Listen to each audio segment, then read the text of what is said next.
फटाफट से आते हैं चैप्टर के ऊपर।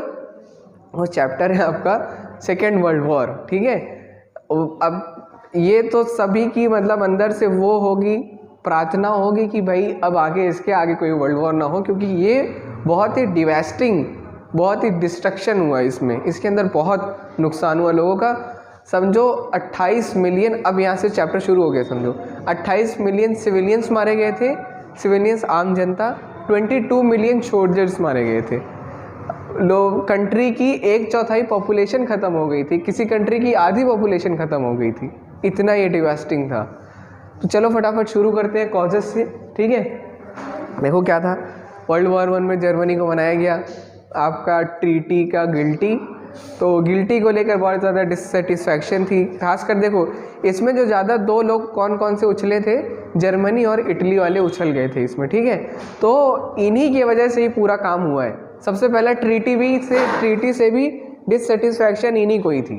ठीक है, तो यहाँ पे था आपका डिससेटिस्फैक्शन वाला, और राइज ऑफ फेजेस और नाजिज में पूरा चैप्टर है, उसको जाके देख लो, उसमें आपको पता लगेगा हिटलर और म्यूसोलिनी के क्या क्या कारनामे थे और इन्होंने क्यों इतनी बड़ी चीज़ को एक वर्ल्ड वॉर के कॉज में बदल दिया। ठीक है, अब तीसरा पार्ट है आपका पॉलिसी ऑफ अपीजमेंट। देखो पॉलिसी ऑफ अपीजमेंट क्या होता है, ये सब जब हो रहा था तो देखो दो मेन कंट्रीज थी दोनों की तरफ से, एक ब्रिटेन और एक फ्रांस। हाँ, यूएसए की एंट्री अभी बाद में होगी। और एक तरफ थे इटली और जर्मनी। ठीक है, इन दोनों ने ये जब ये हुआ था राइज ऑफ फेजेस और नाजिब, म्यूसोलिनी और जर्मनी आए थे, इन्होंने अपनी मिलिट्री को बहुत पावर दी, बहुत इसमें एडवांसमेंट किया, मतलब एकदम आसमान छूते चले जा रहे थे। तो ब्रिटेन और फ्रांस को लगा था कि अब तो पक्का गए, यहाँ पे तो हमको ठोक देंगे ये लोग। तो इन्होंने क्या किया था, ये लोग अब क्या कर रहे थे, अपने इस एग्रेसिव, देखो क्या कर रहे थे, गुस्से में जाके बोल रहे थे हमको ये टेरिटरी चाहिए वरना तो देख लेना आगे। वो लोग बोल रहे थे भाई आगे और दुनिया में खून खराबा शोर शराबा ना हो जाए, ये चीज़ इनको दे दो, बाद में देखा जाएगा जो होगा। तो ये सब था, तो ये सब फटाफट टेरिटरी लेते चले जा रहे थे। लेकिन जब टेरिटरी ले रहे तो वहाँ के टेरिटरी में जो रहने वाले निवासी आपके लोग थे वो तो परेशान होते चले जा रहे थे। तो इसलिए पॉलिसी ऑफ अपीजमेंट क्या था, ये लोग कुछ देते चले जा रहे थे, अब धीरे धीरे भाई आप हर चीज़ दे रहे हो, वो बोल रहा है कि हमको और चाहिए, तो अब गुस्सा नहीं आने लगेगा इंसान को, वैसे ही इन लोगों को भी अब गुस्सा आने लगा था। ठीक है, तीसरा पार्ट है चौथा, 1 2 3 4, जापान इन्वेजन टू चाइना। देखो मंचूरिया एक जगह है चाइना में, तो जापान ने कहा कि भाई हम तो हर जगह कब्जा करेंगे, हमको अपनी टेरिटरी बनानी है, हर जगह हमको हर चीज़ चाहिए। तो ये चाइना में जाके अपना सब एक के बाद एक टेरिटरी लेते चले जा रहे हैं, पकड़ते चले जा रहे हैं, इधर से पकड़े उधर से पकड़े। तो लीग ऑफ नेशन था, लीग ऑफ नेशन के पास चाइना गया, चाइना ने बोला कि भाई ये सब इतना जापान हमारे ऊपर हमला कर रहा है, कुछ तो तुम करो, कुछ तो हमारे लिए काम करो, इसको हमसे बचाओ, इसको रोको। लेकिन वो अपना कान बंद करके बैठे थे लीग ऑफ नेशन वाले, और वहाँ पे कुछ हो नहीं पाया। तो ये भी एक धीरे धीरे वर्ल्ड वॉर का कॉज बन गया। और पता है क्या हुआ फिर बाद में, जापान जाके इटली जर्मनी के साथ जुड़ गया। अब देखो तीसरा पार्ट क्या है आपका, पांचवा, failure of league of nation. देखो ये failure of league of nation इससे ही इंटरकनेक्टेड है। ठीक है, इसमें यही जापान चाइना आपका बोलते चला जा रहा था कि भाई करो हमारे लिए, इसको खींचो, इसको रोको। लीग ऑफ नेशन बोल रहा था कि हमको सुनाई नहीं दे रहा है, ठीक है तेज से बोलो। फिर वो बोल रहा था अरे इसको रोको रोको, तो बोलते हैं हमको सुनाई नहीं दे रहा, क्या करें अब। फिर उसके बाद जब एटम बम फटा, फिर उसके बाद सब सुनाई देने लगा। ठीक है तो लास्ट पार्ट है आपका Hitler invasion to Poland. Poland एक जगह है, पोलैंड की मतलब जो जर्मनी के अंदर पहले से टेरिटरी थी पोलैंड की, वो पोलैंड को दे दी गई थी और इंडिपेंडेंट स्टेट बना दिया गया था। हिटलर साहब को बहुत ज़्यादा गुस्सा आया, उन्होंने गए और पोलैंड में डायरेक्ट घुस के वहाँ पे टेरिटरी हथिया ली वापस से। ठीक है, ये सिंपल सा पॉइंट है, एकदम 2-3 वर्ड बोलो लेकिन पूरा एक्सप्लेनेशन है इसके अंदर। पोलैंड के अंदर हिटलर गया, उसने वहाँ की टेरिटरी कब्जा की, आ गए वापस, ख़त्म। ये इमीडिएट कॉज हो गया, ये इमीडिएट कॉज हो गया। फ्रांस और ब्रिटेन ने जर्मनी के ऊपर अल्टीमेटम थोपा कि अब तुम रुक जाओ वरना तो बहुत बुरा हो जाएगा। इसके गुस्से में जर्मनी ने फ्रांस के ऊपर वॉर डिक्लेयर कर दिया 3 फरवरी या थी शायद, 3 फरवरी 1945, 1 मिनट डेट देखनी पड़ेगी। हाँ, 3 सितंबर को फ्रांस के ऊपर वॉर डिक्लेयर हुआ, 6 सितंबर को ब्रिटेन के ऊपर वॉर डिक्लेयर हुआ, उसको भी इन्वॉल्व कर दिया। जर्मनी ने किसी को नहीं छोड़ा, वहाँ पे सबके ऊपर वॉर डिक्लेयर कर दिया। ठीक है, ये जब ये सब काम हो रहा था, धीरे धीरे सब एक दूसरे से ये सब हो रहा था, तो यहाँ पे इटली, जापान और आपका जर्मनी, इन तीनों ने अपना आराम से टोक्यो, बर्लिन और रोम कॉन्फ्रेंस में, ये देखो तीनों कंट्री के कैपिटल हैं, टोक्यो जापान का, बर्लिन जर्मनी का और आपका रोम इटली का, तो इन तीनों ने यहाँ पे एक सीक्रेट अलायंस साइन कर लिया था कि हम तुम्हारे साथ, हम तुम्हारे साथ, हम तुम्हारे साथ। ठीक है, यहाँ पे ये हो गया था। फिर उसके बाद ये हुआ, ये तो हो गया, अब यहाँ पे छिड़ गया है जंग। अब यहाँ से यहाँ पे आ गए। अब देखो जब ये जंग हुई ना, तो धीरे धीरे सारी कंट्रीज़ अपने आप इन्वॉल्व होती चली जा रही थी। तो अब देखो यहाँ पे, अब हम अगला पार्ट क्या देखेंगे, स्प्रेड ऑफ द वॉर। अब कहाँ कहाँ वॉर फैल गया, एक के बाद एक कंट्री सब जुड़ती चली जा रही थी। आप सिर्फ 3-6 कंट्रीज़ का नाम याद रखो, Germany, Italy, Japan, Britain, France, USA, बस काम खत्म। अब देखो कॉन्क्वेस्ट ऑफ नॉर्वे, डेनमार्क और हॉलैंड। यहाँ पे क्या था, फटाफट जून 14, 1940 में जर्मन लोग गए, फटाफट ये टेरिटरी कैप्चर कर लिया इन्होंने, खटाखट, आओ आओ आओ आओ आओ। देखो अब एक चीज़ यहाँ पे एक और, इसमें के अंदर नहीं है लेकिन आपको बता दे रहा हूँ, रशिया वॉर में इन्वॉल्व हुआ था, लेकिन रशिया ने जर्मनी के साथ, पहले जर्मनी नहीं रशिया के साथ एक पैक्ट साइन किया था कि वॉर होगा, तुम हाथ मत लगाना, ना हम तुम्हारे ऊपर हाथ लगाएंगे, ना हम तुम्हारे ऊपर हाथ लगाएंगे। ठीक है, तो दोनों ने क्या किया कि हाँ हम एक दूसरे से साइन करते हैं और हम एक दूसरे के मामले में इंटरफेयर नहीं करेंगे, ना हम तुम्हारे तरफ अपना वो दिखाएंगे, ना उनकी तरफ से हम वॉर करेंगे तुम्हारे ऊपर, कोई कुछ नहीं। ये हो गया काम। अब यहाँ पे क्या हुआ था, अब देखो इतनी बात समझ ली, अब देखना पिक्चर अभी बाकी है। दूसरा बात क्या था आपका, फॉल ऑफ फ्रांस।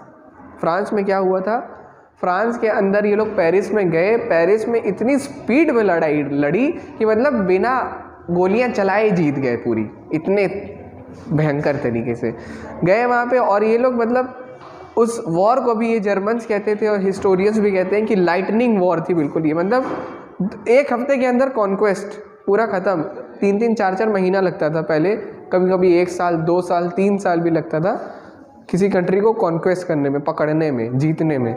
यहाँ पे सिर्फ 14-15 दिन में ही काम हो गया था फ्रांस के अंदर। ठीक है, अब यहाँ पे क्या था, बैटल विद ब्रिटेन। ब्रिटेन ने, जर्मन लोग क्या कर रहे थे, royal air force of Britain, जो मतलब उनकी वो था, हवाई अड्डे थे जो उनके, रॉयल एयर फोर्स थी जो ब्रिटेन की, वहाँ पे हमला किया इन्होंने। बदले में ब्रिटेन ने भी इनके ऊपर फ्लाइंग अटैक ही किए और इनके एयर फोर्स के ऊपर अटैक किया। अब यहाँ पे देखो क्या था, बैटल ऑफ स्टालिनग्राड। स्टालिनग्राड है जगह रशिया में। हिटलर ने अपना पैक्ट तोड़ा, अपना बॉन्ड तोड़ा जो उसने बनाया था रशिया के साथ। स्टालिनग्राड चला गया, रशिया चला गया वहाँ पे कॉन्क्वेस्ट करने के लिए, वहाँ की टेरिटरी खींचने के लिए। अब वहाँ पे क्या था, यहाँ पे ये तुम्हारी देखो इतने कुछ साल के अंदर 1936 तक, 1939 से 1945 चला था ना, 1942 और 44 तक एलाइड पावर बहुत मजबूत थी। मतलब आपकी ये जो थी जर्मनी, इटली और आपका वो जापान, ये बहुत सक्सेस देखे स्टार्टिंग में। इन्होंने बहुत कुछ कॉन्कर किया और करते चले जा रहे थे, कोई रोकने वाला नहीं था। यहाँ पे स्टालिनग्राड से क्या हुआ पता है, कोलैप्स होने लगा। यहाँ पे यूएसए भी आ गया था। इस कोलैप्स क्या होने लगा, जब ये गए रशिया में तो वहाँ का तापमान बहुत ठंडा था और हिटलर और उनके सोल्जर्स को ये बात पता नहीं थी। जब वहाँ गए तो ठंडा गए सब, फ्रेश वाटर सप्लाई ख़त्म, फ्रिगिड टेम्परेचर में लड़ना कैसे है ये उनको पता ही नहीं था। और वहाँ के जो आपकी रशियन आर्मी थी वो बिल्कुल मतलब फ्रेश सप्लाई, भाई वो लोग तो वहीं रहते ही थे, तो उनको अपने मतलब अपने घर में तो सबको रहना आता है ना, अपने घर की हर चीज़ सबको पता रहती है, लेकिन बाहर वाले को नहीं पता होती। तो फिर बाहर वाले को टेम्परेचर नहीं पता था, सब ठंडा आ गए, हार गए वहीं पे, बैटल ख़त्म, कोलैप्स कर गई वहाँ से। ठीक है, और उसके बाद देखो अब entry of USA. USA neutral था कब तक, 1944 तक। ठीक है, इसने जापान को कहा कि तुम चाइना के ऊपर वो मत करो। इसने क्या किया, जापान ने अमेरिका के पर्ल हार्बर, ये नेवी आर्मी फोर्स होती है अमेरिका में, पर्ल हार्बर, वहाँ पे अटैक कर दिया इसने, सारी शिप तोड़ फोड़ डाली, सब ख़त्म। फिर उसके बाद क्या हुआ, जब उसने शिप तोड़ा ना तो इन्होंने दो मिस्टेक कर दी थी। एक तो रिपेयरिंग वाला एक उनका सेक्शन होता है, उसको नहीं डिस्ट्रॉय किया था, तो जो भी शिप आपके ख़राब हुए थे उसको रिपेयर करके एक्शन में ला लिया गया था 1-1.5 साल के अंदर। देखो वॉर बहुत लंबे होते थे। फिर अमेरिका ने कहा रुको अब तुम्हें बताते हैं हम। मीनवाइल जब ये सब हो रहा था तो अमेरिका के साइंटिस्ट ने एटम बॉम्ब बना लिया था, एटॉमिक बॉम्ब, बैटमैन नहीं फैटमैन। तो एटम बॉम्ब बना लिया। एटम बॉम्ब बनने के बाद बहुत बड़ी कॉन्फ्रेंस हुई, बहुत बड़ी डिबेट हुई कि हमको एटम बम चलाना चाहिए कि नहीं। ये रुक ही नहीं रहे थे भैया जापान वाले, ये बिल्कुल रुक ही नहीं रहे थे। अब देखो क्या हुआ, अब ऐसा भी आप समझ सकते हो कि बीच में अब यहाँ पे थोड़ा सा और मुझे खुद ही मन कर रहा है बताने को, ऑलरेडी टॉपिक है तो नहीं इतना इसमें, लेकिन सुन लो फिर भी। देखो बीच में क्या था, जब ये सब हो रहा था तो एक कोस्टल एरिया जापान के साइड, जहाँ पे इन्होंने शायद मलेशिया या इंडोनेशिया का कोई एक आइलैंड कब्जा किया हुआ था इन लोगों ने, जापान वालों ने। वहाँ पे यूएस की नेवी और एयरफोर्स दोनों वहाँ पे गए उसको कब्जा करने के लिए। वहाँ पे क्या था, उतने टाइम तक जापान की हर चीज़ खर्चा हो चुकी थी, सारे आर्म वेपन्स ख़त्म हो गए थे और सब चीज़ ख़त्म हो गई थी। तो उतने टाइम उन्होंने क्या किया कि एक कामिकाज़ी पायलट ग्रुप बनाया। तो उसमें क्या करते थे ये लोग जो यंग वॉलंटियर्स होते थे या यंग सोल्जर्स होते थे, इनका ब्रेन वॉश करते थे। ब्रेन वॉश क्या करते थे कि तुमको अपने देश के लिए जीना है, तुमको अपने राजा रानी के लिए जीना है, तुमको ये करना है, और तुम मरोगे तो ये होगा, मरोगे तो तुमको ये हेवन जाना होगा, तुम ये जाओगे, कितनी ऑनर की बात होगी। तो फिर ऐसा ब्रेन वॉश करते थे। तो फिर क्या करते थे इन लोग को, जो इनके पुराने एयरप्लेन रहते थे उसमें TNT, डाइनाइट्रोटोलिन, और आपका ये TNT और डायनामाइट भर के उस शिप की डेक पे रख देते थे, उस एयरप्लेन की डेक पे। और क्या करते थे, बोलते थे ये ले जा रहे हो, जाके US नेवी के शिप में जाके फोड़ा हो, जा ख़त्म वहाँ से तुम, और ज़िंदा वापस नहीं आना। एक कंडीशन और, ज़िंदा वापस नहीं आना, अगर आ गए तो मर जाओ। इतना उनकी ये करते थे, मतलब बहुत हार्श था। और ऐसा भी आपको गूगल में भी सर्च करने को मिलेगा। अब बेचारे ये जो कामिकाज़ी पायलट होते थे, जब इनका मतलब एक्शन डे आता था, एक्शन डे से पहले ये लोग रात में अपने घर को चिट्ठी लिखा करते थे कि कैसे, मतलब बहुत इमोशनल टाइप है कि उसमें सब अपना दुख की बात और अपने पेरेंट्स को सब लिखा करते थे। 17-18 साल के लड़के सब जाके इसमें मतलब वॉलंटियर हो जाते थे।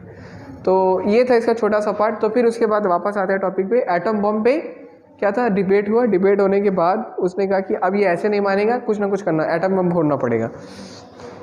6 अगस्त 1945 को 3 अगस्त 1945 को पैम्पलेट गिराए गए फिर जापान की कंट्री के ऊपर, और कहा गया कि अगर तुम वॉर को सरेंडर नहीं करते हो तो बहुत डिवास्टिंग हो जाएगा, बहुत सारे लोग मारे जाएंगे।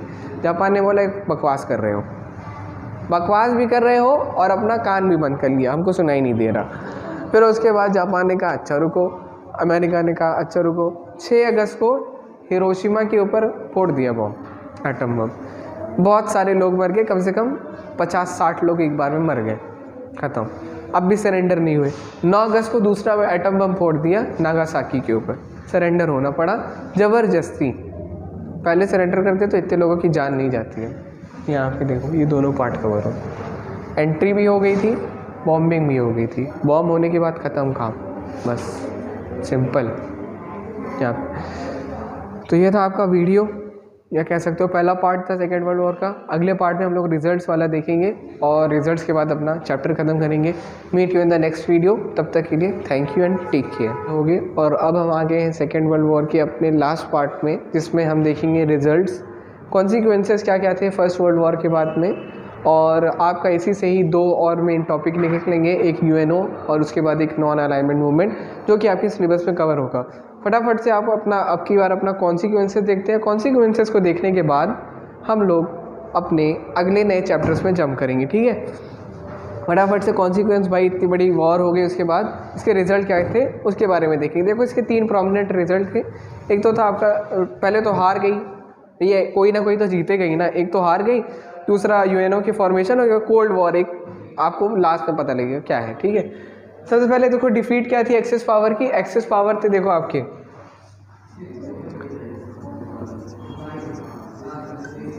एक्सेस पावर कौन कौन से थे, Italy,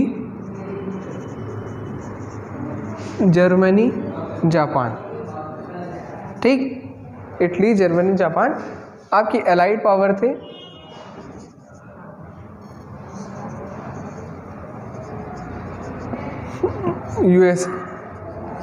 USSR, Britain,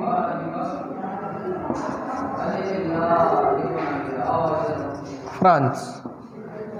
allied power axis power की हार होती जा रही थी। देखो पहले इनिशियल सक्सेस में 1942 तक उनको बहुत सारी टेरिटरी मिली हर जगह पे, और फिर उसके बाद यहाँ पे क्या हुआ, जैसे जैसे देखो पहले तो ये सब हार रहे थे और फ्रांस की बहुत सारी इन्होंने टेरिटरी कब्जा कर ली। फ्रांस की बहुत सारी टेरिटरी कब्जा करने के बाद इन्होंने क्या किया था, फिर उसके बाद जब जैसे यूएसए आया ना, तो यूएसए ने कहा कि भाई एक एक करके सबको गिराओ।